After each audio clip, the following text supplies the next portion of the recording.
¿Y si te dijera que en una estación de tren cualquiera, en medio de la Europa en llamas de 1940, un hombre con botas altas y un acento andaluz muy marcado estuvo a punto de cambiar el destino del mundo? Suena a novela, ¿verdad? Pero pasó.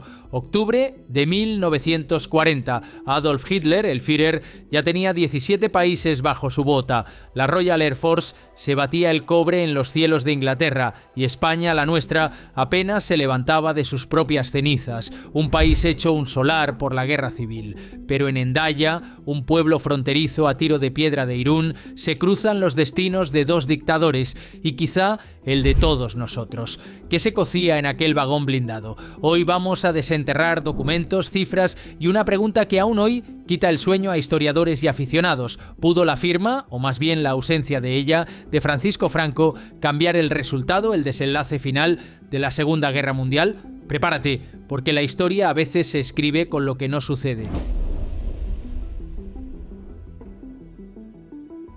Imagina un país, no cualquier país, el nuestro, en junio de 1940. ¿Cómo estaba? Con el 40% de sus puentes volados, literalmente. Sin trigo para hacer pan, sin aceite para cocinar y el invierno a la vuelta de la esquina. ¿Y su ejército? Bueno, digamos que muchos de sus soldados aún calzaban alpargatas. Esa era España. Franco lo sabía de sobra. Su supervivencia y la de su recién estrenado régimen dependía de dos cosas fundamentales. No enfadar a los vencedores, fueran quienes fueran, y si era posible, sacar algo de tajada de aquel lío mundial. Vamos, el pragmatismo puro y duro. Por eso, cuando Hitler, en plena euforia victoriosa, le lanzó la invitación para unirse a la fiesta Franco, no dijo ni sí ni no del todo. Respondió con su mejor carta, la de la no beligerancia. Mucho ojo, que no es neutralidad. Ni mucho menos, era más bien un me apunto, pero sin firmar el contrato todavía y con mis condiciones. Alemania, por su parte, suspiraba. Necesitaba desesperadamente el paso de tropas hacia el peñón de Gibraltar para asfixiar a los británicos en el Mediterráneo. Quería bases en Canarias para controlar el Atlántico. Y sobre todo ansiaba el tungsteno español, ese mineral estratégico, para alimentar la maquinaria de guerra para sus cañones y blindajes. Franco, que era un jugador nato, un maestro del póker, dirían algunos, no se anduvo con chiquitas, puso sus cartas sobre la mesa. Quería todo el protectorado de Marruecos, incluyendo la zona francesa, un trozo de Argelia, incluso parte del Camerún francés, oro y petróleo para años, garantías de defensa aérea para una España indefensa. Y esto era vital, unos cuantos sacos de trigo para que la gente no se le sublevara por hambre en la península. Hitler, que esperaba una sumisión más fácil, escuchaba, sonreía forzadamente, dicen las crónicas, y anotaba en su fuero interno una frase para la posteridad: prefiero sacarme 3 o 4 muelas antes que volver a reunirme con él. La reunión de Hendaya terminó sin acuerdo. La historia, por un pelo, no dio el giro que muchos, sobre todo los aliados, temían con pavor. Fue un pulso y Franco, contra todo pronóstico, no cedió. Su postura, más allá de la simpatía ideológica, era la de un estratega que priorizaba la supervivencia de su país, o al menos de su régimen, sobre cualquier aventura. Vamos a jugar un momento al qué pasaría si. Es un ejercicio fascinante, ¿no crees? ¿Qué hubiera ocurrido si Franco hubiera estampado su firma en aquel acuerdo con Hitler? Imagina por un instante ese escenario. Primera casilla: 60.000 soldados alemanes curtidos y bien equipados atraviesan los Pirineos en diciembre de 1940. No en verano, sino en pleno invierno, lo que ya de por sí habría sido un desafío logístico brutal para el eje. Gibraltar, esa roca inexpugnable, cae en enero de 1941. El Mediterráneo se convierte en un lago del eje, una trampa mortal. La ruta de Malta, vital para los aliados, queda cortada. Los convoyes británicos y estadounidenses se ven obligados a rodear África entera, alargando meses y miles de kilómetros sus viajes para llegar a Egipto y al frente norteafricano. La Operación Antorcha, ese desembarco masivo angloamericano en Marruecos y Argelia de noviembre de 1942, se convierte en este escenario en un suicidio. Las tropas aliadas desembarcan, sí, pero el flanco norte lo cubren divisiones alemanas que ya habrían llegado a través de una península ibérica ocupada. Una carnicería. Segunda casilla: España, ya en guerra, ve desfilar a sus 200.000 soldados mal armados, desnutridos y con la moral por los suelos tras su propia guerra civil, hacia un frente ruso donde el invierno ya había parado a los mejores blindados de Hitler. ¿Te imaginas? El país colapsaría en 1943. El hambre, una vieja conocida, se uniría a los bombardeos aliados que no tardarían en llegar. La posguerra civil se convertiría sin transición en una posguerra mundial, con España como epicentro de un nuevo horror. Las ciudades, apenas reconstruidas, volverían a ser escombros. Tercera casilla, Roosevelt y Churchill, los líderes aliados, no podrían permitirse un agujero rojo tan grande en el suroeste europeo. Empezarían los desembarcos masivos en Galicia y Andalucía, abriendo un nuevo frente occidental en la península. España, que acababa de padecer la guerra más crítica de su historia, se convertiría en el campo de batalla de dos grandes potencias. Una auténtica locura. La moraleja de este juego de qué pasaría si es clara. La negativa de Franco a entrar en la guerra, lejos de ser un capricho o una simple dilación, evitó convertir la península en un segundo frente occidental, tan o más sangriento que el primero, y salvó vidas que nadie cuenta pero que se habrían medido en millones. Fue una decisión fría, calculada, pero que tuvo consecuencias inmensas. Pero no nos engañemos, Franco no era un santo. Era, ante todo, un superviviente nato. Para apaciguar a los falangistas más duros de su régimen, que clamaban por unirse al Eje, y para pagarle a Hitler la factura de la ayuda militar recibida durante nuestra guerra civil, autorizó el envío de voluntarios al frente ruso. Así nació la famosa División Azul. ¿No era una declaración de guerra? No, era una válvula de escape. Un gesto simbólico que, sin embargo, tuvo un peso real.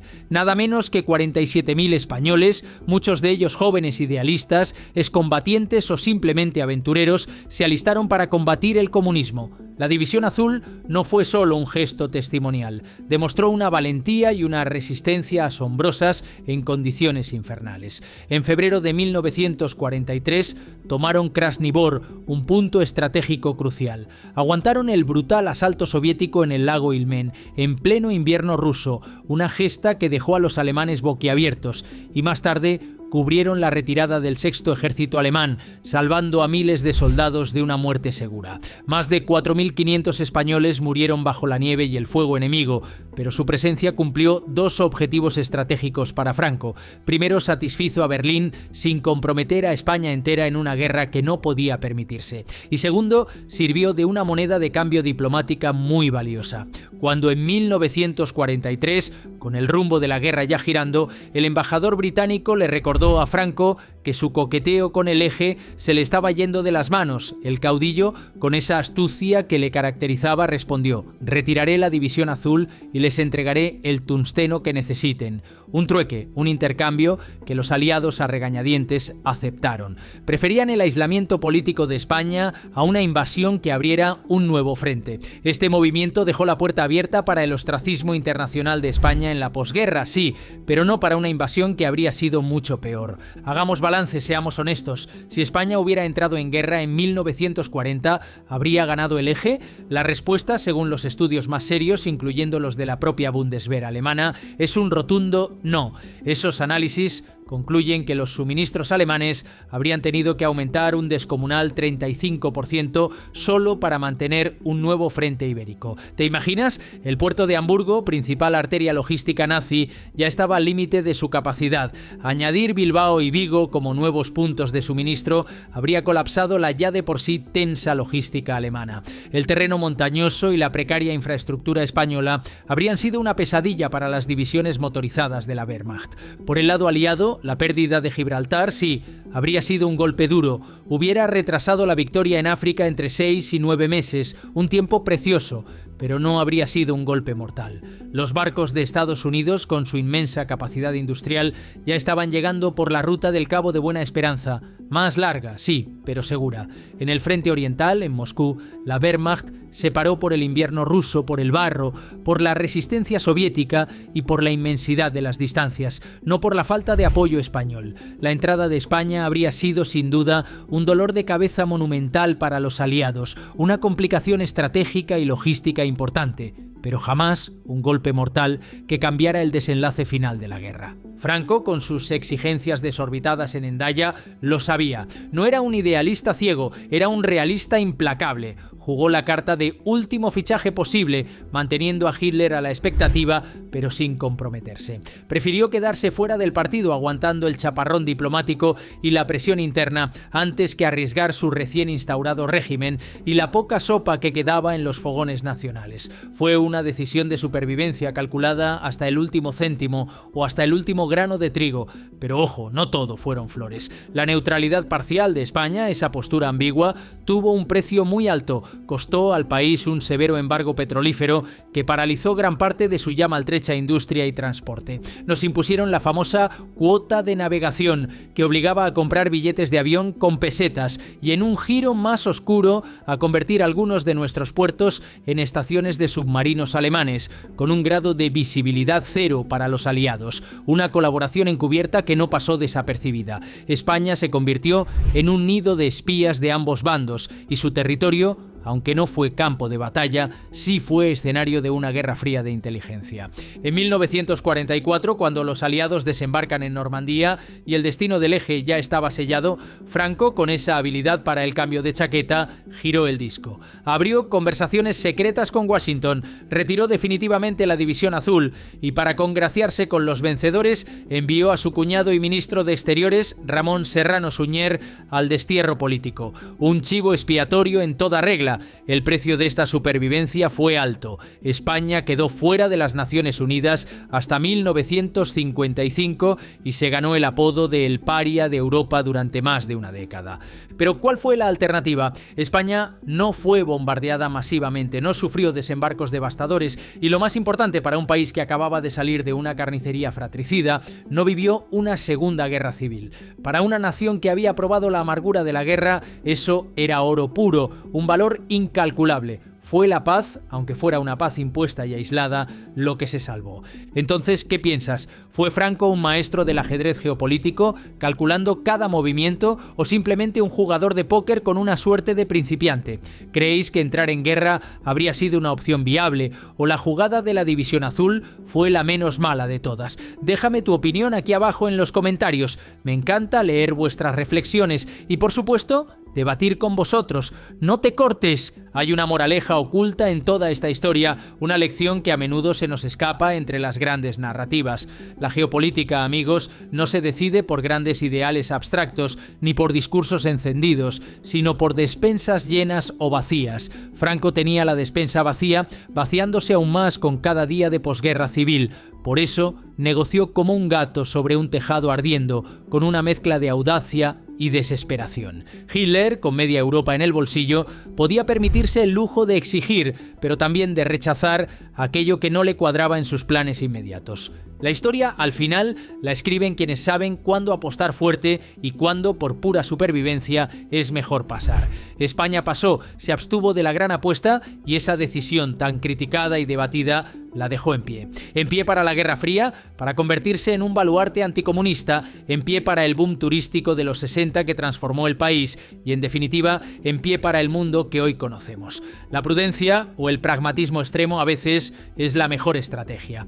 Imagina por un segundo un efecto mariposa radical. En 1960, el peñón de Gibraltar sigue en manos británicas, sí, pero está rodeado por bases alemanas, con sus águilas imperiales ondeando en el estrecho. El Mediterráneo, en este escenario alternativo, sería un lago del Eje, una ruta comercial y militar controlada por Berlín y Roma. ¿Qué implicaría eso? Israel, tal vez, no existiría en su forma actual, o su creación habría sido mucho más compleja. El petróleo de Oriente Medio fluiría directamente hacia Hamburgo, alimentando una Europa dominada por el Eje. Un cambio radical en el mapa geopolítico mundial, ¿verdad? Pues estuvo a punto de suceder, a un paso de convertirse en realidad. Y no pasó porque Franco, con todas sus contradicciones y su férreo control, prefirió la supervivencia de su nación, o al menos de su régimen, a la gloria efímera de una victoria ajena. A veces, la historia más trascendente se escribe precisamente en lo que no se hace, en las decisiones que evitan un camino, en los noes que resuenan más fuerte que cualquier sí. Así las cosas, la respuesta a nuestra pregunta inicial es clara, o al menos tan clara como puede ser la historia. Franco pudo haber retrasado o complicado enormemente la victoria aliada, sin duda. Podría haber añadido meses de sangre y recursos a una guerra ya de por sí brutal, pero honestamente no pudo cambiar el desenlace final. El poder industrial y militar de Estados Unidos, sumado a la resistencia soviética y británica, era demasiado grande. Su verdadero logro fue más modesto en su alcance global y a la vez colosal en su impacto nacional.